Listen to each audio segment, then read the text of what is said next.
धाडसी छोटी उंदीर आणि शक्तिशाली सिंह।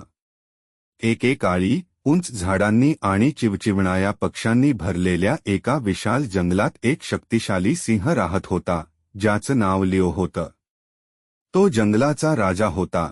त्याच्या प्रचंड गर्जनेसाठी आणि सोनेरी अयालासाठी प्रसिद्ध सर्व प्राणी त्याचा सन्मान करत आणि त्याच्यापासून घाबरत असत। पण लिओ फक्त बलवानच नव्हता, तो दयाळू आणि न्यायप्रिय देखील होता। एका गर्म दुपारी लिओ जंगलात चालत असताना त्याला झोप आली। त्याला एका मोठ्या झाडाखाली मऊ गवताचा तुकडा सापडला आणि तो तिथे झोपायचं ठरवतो। तो झोपला असताना त्याला लक्षात येत नाही की जवळच शिकायांनी बांधलेला एक घट्ट दोराचा सापळा होता। अचानक स्नॅप! लिओ सापळ्यात अडकतो आणि दोर त्याच्या मोठ्या पंजाभोवती घट्ट होतो। तो जोरात गर्जत सुटण्याचा प्रयत्न करतो, पण जितका जास्त धडपडतो तितका दोर अधिक घट्ट होतो। तो अडकून पडतो।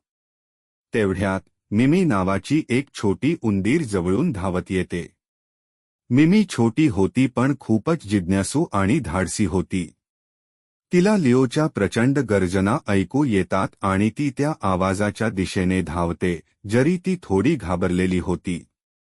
मिमी जेव्हा पोहोचते तेव्हा तिला सिंह अडकलेला आणि झगडत असलेला दिसतो। लिओला ती छोटी उंदीर दिसते आणि तो म्हणतो, "अगं लहानगी, तू मला कशी काय मदत करणार?" पण मिमीला लिओच्या शंकेने थांबवलं नाही।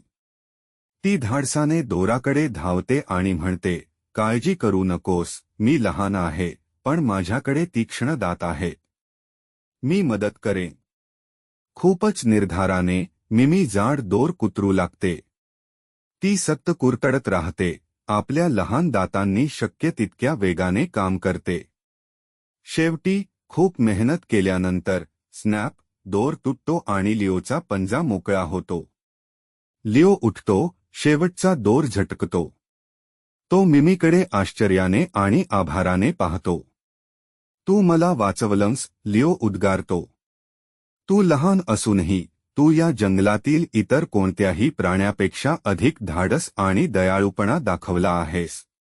मिमी लाजत हसत म्हणते, "मी फक्त मदत करायची होती. कधी कधी किती मोठा किंवा मजबूत आहेस याला काही अर्थ नसतो, महत्त्वाचं म्हणजे तुझ्या मनात काळजी आहे का?" त्या दिवसापासून लिओ आणि मिमी चांगले मित्र झाले। जेव्हा केव्हा लिओ गरजत असे, सर्व प्राण्यांना समजत असे की तो फक्त जंगलाचा राजा नसून अगदी छोट्या प्राण्यांचा देखील मित्र आहे।